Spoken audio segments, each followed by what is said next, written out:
যুবক ভাই, পর্দাশীল দেখলেই কিন্তু পাগল হওয়া যাবে না। সব পর্দার ভিতরে কিন্তু দিনদারিতা থাকে না, সব পর্দার ভিতরে কিন্তু ভালো থাকে না।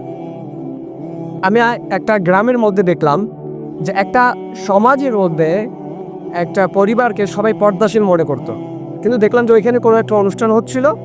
ওইখানে আমি বুঝতে পারলাম যে মানুষ এদেরকে যতটা পর্দাশীল মনে করতো, এরা ততটা পর্দাশীল নয়।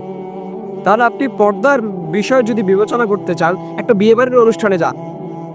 যে নিজেকে পর্দাশীল দাবি করে, যে মনে করে যে না আমি খাস পর্দা করি, আপনি ওই বিয়েবাড়ির মধ্যে গেলে দেখতে পাবেন যে পর্দা মানুষের কতটা নিচে। একটা অনুষ্ঠানের জন্য নিজেকে বেহায়াপনার মধ্যে লিপ্ত করে দিচ্ছে, একটা অনুষ্ঠানের জন্য সে পর্দাকে খুলে ফেলতেছে। অথচ যে পর্দা আল্লাহ তাআলা ফরজ করে রাখছে, আল্লাহ তাআলা নারী তো দূরের কথা, আল্লাহ তাআলা পুরুষদের উপরও পর্দাকে ফরজ করছেন। আল্লাহ তাআলা বলতেছেন, যখন তুমি রাস্তা দিয়ে হাঁটবা তো চক্ষু নিচু করে হাঁটো। পুরুষরা, তোমাদের পর্দার বিষয় হচ্ছে তোমরা চক্ষু উপরে হাঁটিও না।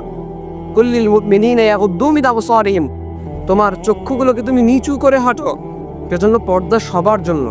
আর পুরুষেরা প্রকৃত পর্দা দেখেই পাগল হয়ে, শুধু পর্দাশীল বোরকা পরলেই পর্দাশীল হওয়া যায় না, দিনদারিতা হওয়া যায় না, দিনদারি লাভ করা যায় না।